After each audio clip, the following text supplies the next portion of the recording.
Alhamdulillah kita bisa berjumpa lagi rekan-rekan. Kali ini saya akan menyampaikan hadis yang diriwayatkan oleh Imam Al-Bukhari yang menggambarkan sosok sahabat Nabi yang terkenal kaya raya. Anda tahu? Yes, dia adalah Abdurrahman ibnu Auf. Beliau digambarkan dalam hadis tersebut memilih gen usaha, gen bisnis. Kita tahu kan, ada gen bisnis manufaktur atau produksi, ada gen bisnis distribusi atau marketing atau jualan gitu. Nah, sobat ini luar biasa. Beliau di Mekah orang kaya, pengusaha. Ketika Allah perintahkan hijrah dari Mekah ke Madinah, beliau tak bawa apa-apa, tak bawa hartanya sedikit pun. Hanya yang dia pakai atau yang dia bisa bawa dengan keadaannya. Ketika Abdurrahman datang ke Madinah oleh Nabi, beliau dimuakhadkan, dipersaudarakan dengan Sa'ad bin Rabi yang juga termasuk sahabat Al-Ansor atau Ansor yang kaya raya, yang juga pengusaha. Sa'ad punya 2 istri dan punya banyak harta. Ketika Sa'ad menawarkan satu di antara 2 istrinya pada Abdurrahman dan menawarkan separuh hartanya buat Abdurrahman hanya berdoa kepada Allah Subhanahu wa taala, barakallahu laka fi ahlika wa malika.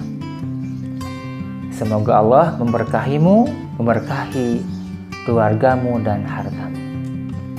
Dulu nih al-suq, kata beliau, tunjukkan padaku di mana pasar.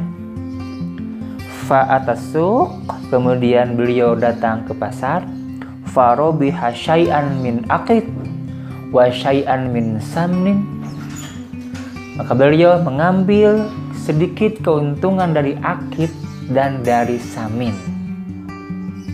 Fara'ahu Nabi sallallahu alaihi wasallam ba'da ayyamin wa alaihi wadrun min sufrah.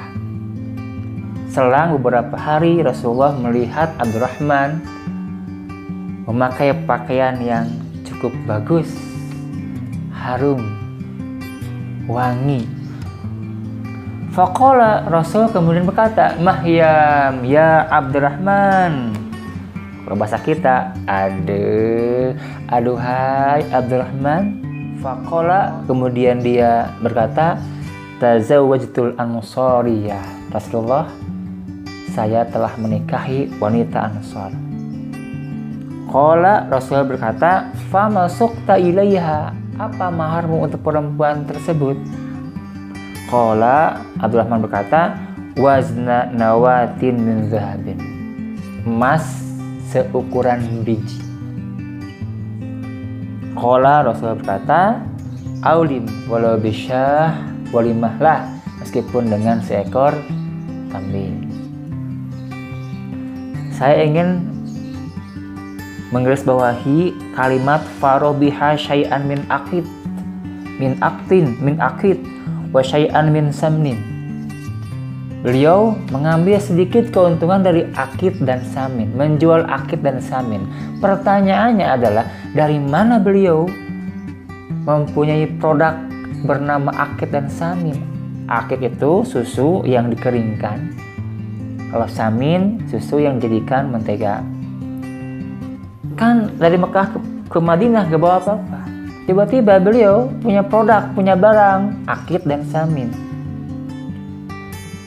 Terlalu sukar kalau kita asumsikan Abdurrahman produksi langsung, karena gak punya modal. Lebih rasional kalau diasumsikan bahwa beliau itu menggunakan gen marketing, gen distribusi dari supplier, dari produsen dengan sistem konsinyasi. Artinya beliau mencari supplier yang bisa kerjasama, baru ketemu belum pernah ketemu sebelumnya, kemudian bisa memberikan produk untuk dia jual dengan sistem konsinyasi. Kalimatnya di sini farobiha, mendapat sedikit keuntungan. Berarti jualannya sukses, berhasil menjual produk dan dapat keuntungan. Nah, ini adalah ibrah buat kita ketika di masa saat ini kita sedang kesulitan. Misalnya, kita tidak boleh berhenti memutar otak kita. Kita harus terus mencari celah. Yang penting, yang namanya keuntungan itu terjadi ketika ada transaksi. Transaksi itu akan memberikan sedikit atau banyak robihun, keuntungan. Kawan-kawan, demikian. Itu yang saya ingin sampaikan. Jadi bagi siapa yang hari ini gak punya pengetahuan, kapasitas, kemampuan di bidang produksi, gak apa-apa, gak usah mikirin barang di mana. Pokoknya asah mentalitas marketingnya, jualannya, dagangnya. Terima kasih, semangat. Barakallahu laka fi ahlika wa malika.